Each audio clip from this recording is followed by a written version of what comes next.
Ravenswatch has finally made the jump to consoles with the PlayStation and Xbox release. The game has been out on PC for about a year now. How does it stack up on consoles though? Let's find out. Ravenswatch is a roguelike game. Upon starting, you pick one of 4 characters. Then you are thrust into a randomly generated world where you have to survive the nightmares to claim victory.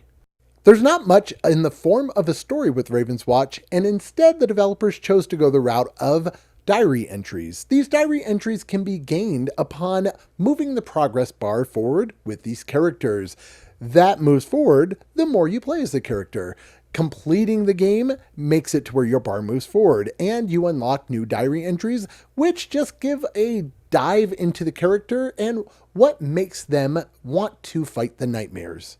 These recorded diary entries I did enjoy. They were voiced and they were interesting. However, in the form of an actual story, there wasn't much there, which kind of left me wondering what is going on with this world. Why are these nightmares attacking? Things along that nature. I would have liked to see more in the form of the story. As I said earlier, Ravenswatch is a roguelike game. You have one of 4 characters that you can play as, but you do unlock more the more you play. The game is co-op as well. I would have liked it if it would have been couch co-op. I feel like this would have been a fun game to play with the wife. Unfortunately, it's only online co-op. With me getting a review code for the game, I was unable to test out the online features. I tried to go into a few online matches, wasn't able to match with anybody, so I'm not sure exactly how well the co-op works with the game. I do plan on playing it, and let me know in the comments down below if you have any questions about it, because I'll be playing on launch whenever I'm able to actually play with people. Like I said earlier, when you pick your character, you are thrown into a randomly generated world. However, I don't feel like it's too randomly generated, minus the layout. You're still facing the exact same enemies in every single world, and the quests are the exact same. It just changes the location of where everything is. Once you finish the first chapter, you face the same boss every single time. Same with the second and third chapter until you claim victory. I enjoyed it, and there is a lot of replayability in this game. I just feel like having the same boss every single time, having the same side quests every single time, how long until the game gets repetitive and something I don't really want to play anymore? Now, when you start off, your character has 4 base skills and does not have a special. As you defeat enemies and gain XP, you can level up your character by choosing one of 3 different options for skills that you can upgrade. You can upgrade them from common, rare, and then epic and legendary. Now, when you upgrade these make the skill stronger, give them new abilities, things along that nature, and it can drastically change how you are playing.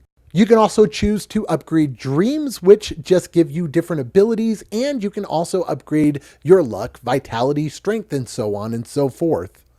One thing that Ravenswatch does that I really like is it gives you raven feathers. These raven feathers can be used to revive you if you die. I like the aspect of, if I die, it's not over. I can have a chance to revive and still win, because we all know with roguelike games that when you die, it is over. You have to start all the way over. And there are some times where you accidentally mess up and you have to start over, and it can be very, very frustrating. So giving yourself that chance to start over and be able to not have to start all the way over is a really, really nice feature that I enjoyed. As far as bugs and glitches, I didn't run into too many. I did have the game crash on me one time. I didn't have any issues with frame rate drops, anything like that. I did have issues with clipping. There'd be times where I would go to move past an object, or an enemy would be trying to move around a corner and they would get clipped on an object. So that can be a little bit annoying at times. Overall though, the game ran good and I enjoyed my time with Ravenswatch. I would give Ravenswatch an 8 out of 10. I enjoyed my time with Ravenswatch. My only worry is that the game's going to get a little bit repetitive with the same enemies, the same bosses, and let's face it, the same layout. Even if it is randomly generated, it still feels like the same level every single time. Like I said, I wasn't able to test the co-op features or online features because I got the game before it actually released, so I am excited for when it does come out to be able to test those features with my friends and really dive into Ravenswatch. As far as the platinum is concerned, it looks like it'll be a long one and a tough one at that. You're going to have to max out every single character's diary entries, so that means getting them all the way to level 9. And it looks like you're going to have to also play through some of the harder difficulties on it with multiple people. So if you are trying to get the platinum, just be ready for a long, difficult run.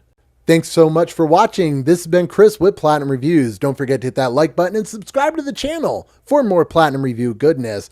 As always, keep getting those trophies, and I'll catch you on the next video.